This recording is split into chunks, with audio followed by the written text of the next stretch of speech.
नमस्कार विद्यार्थी मित्रो, आज आपण इयत्ता 10वीच्या इंग्रजी विषयातील युनिट 4 मधील topic 4.6 a brave heart dedicated to science and humanity या लेसनचे चिटचॅट क्वेश्चन्स पाहणार आहोत.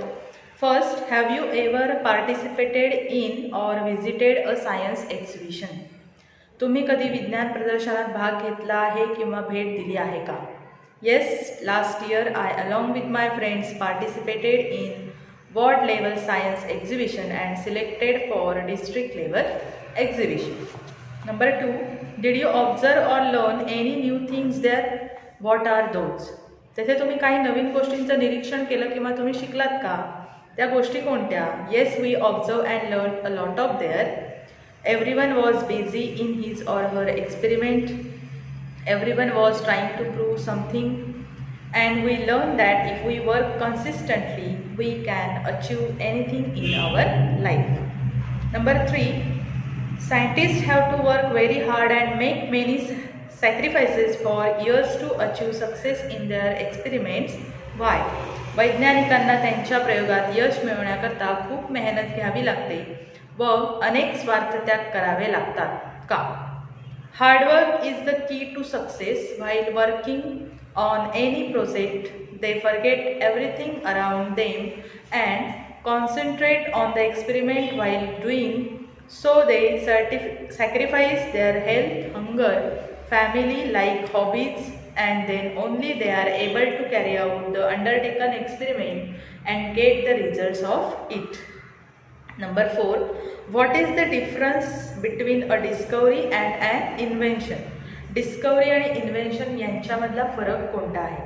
Discovery is the process of finding information, a place or an object especially for the first time.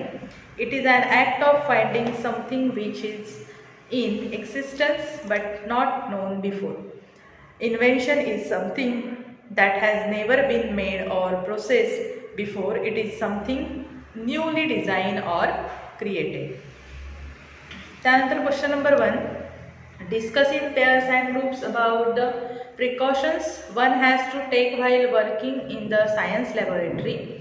Write them in the form of do's or don'ts. म्हणजे प्रयोगशाळेत, विज्ञानाच्या प्रयोगशाळेत काम करताना एखाद्याने कोणत्या खबरदाऱ्या घ्याव्यात किंवा कोणती काळजी घ्यावी यासाठी डूज अँड डोंट्सच्या स्वरूपात आपल्याला यादी लिहायची आहे. डूजमध्ये आपण लिहू शकतो, handle test tubes and glass apparatus with care. Inform the lab attendant if there is a problem. Wash your hands before you leave the lab for the day.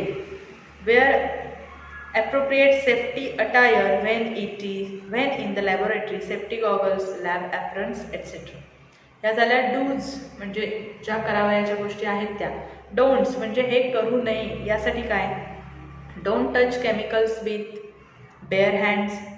Don't eat, drink, chew gum or apply cosmetics in the lab. Do not work with chemical until you are sure of their safe handling. And do not use the phone or computer with gloves on your hands. तर अशा प्रकारे हा प्रश्न पूर्ण करता येईल. Number 2, study the underlining predicate in each of the sentences below and note the difference. आपल्याला काही एक्झाम्पल्स दिलेले आहेत. आय मेट डेबी, वर्ब आहे मेट, नाऊन आहे Debbie. We study grammar, study हा वर्ब आहे आणि ग्रामर हे नाऊन आहे. The object answers what or who when asked to the verb. म्हणजेच वरील वाक्यांमधला प्रेडिकेट म्हणजेच विधेय आहे आणि पहिल्या वाक्यात मेट हे वर्ब आहे आणि डेबी हे कर्म आहे. दुसऱ्या वाक्यात स्टडी हे वर्ब आहे आणि ग्रामर हे कर्म आहे. क्रियापदाला व्हॉट किंवा हू असा प्रश्न विचारला असता जे उत्तर मिळते ते वाक्यातील ऑब्जेक्ट असते. मग he become tired, verb become आणि कॉम्प्लिमेंट आहे tired. They are hungry, verb आहे आर आणि कॉम्प्लिमेंट आहे हंग्री. या दोन वाक्यांमधील प्रत्येकी बिकम व आरची वर्ब्स क्रियापदे आहेत. ही क्रियापदं आहेत, परंतु त्या वाक्यांमधील पुढे आलेले जे शब्द आहेत टायर्ड आणि हंग्री या शब्दांशिवाय त्या वाक्यांचा अर्थ पूर्ण होत नाही. उदाहरणार्थ फक्त दे आर लिहून वाक्य अर्थपूर्ण होत नाही, त्यामुळे हंग्री हा शब्द लिहिल्यानंतर अर्थ पूर्ण होतो. अशा शब्दांना कॉम्प्लिमेंट्स ऑफ द वर्ब्स असं म्हणतात. मग तिथे खाली वाक्य शी स्पोक लाऊड सॉफ्टली. सॉफ्टली या वर्डमुळे त्या शब्दाला अर्थ आला, त्यामुळे तिथे आपण कॉम्प्लिमेंट असं म्हणू शकतो, कॉम्प्लिमेंट ऑफ द वर्ब्स. त्यानंतर they live here, he turn early. वरील वाक्यातील प्रेडिकेट्समधील वर्ब्स म्हणजेच अनुक्रमे स्पोक, लाईव्ह अँड टर्न अशी आहेत. त्या प्रत्येकापुढे अनुक्रमे सॉफ्टली, हिअर आणि अर्ली अशी ॲडवर्ब्स आली आहेत. ही क्रियाविशेषणांची रूपं त्या वाक्यातील क्रिया, कृती कशी, कधी, कोठे, केव्हा घडली हे दर्शवतात.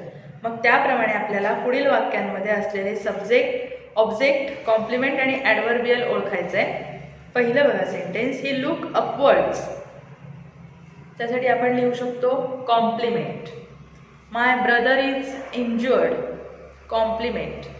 We scored a goal. Object. We beat the opponents. Object. She answered perfectly. Adverbial. The guest arrived early. Adverbial. I shall be happy. Compliment. And you wrote the address. Object. तर अशा प्रकारे आजचा जो आपला लेसन आहे a brave heart dedicated to science and humanity, तर या लेसनचे जे चिटचॅट क्वेश्चन्स आहेत ते इथे संपलेले आहेत. आजचा व्हिडिओ इथेच थांबवते. व्हिडिओ आवडला असल्यास लाईक करा, जास्तीत जास्त शेअर करा आणि चॅनल सबस्क्राईब करायला विसरू नका. धन्यवाद.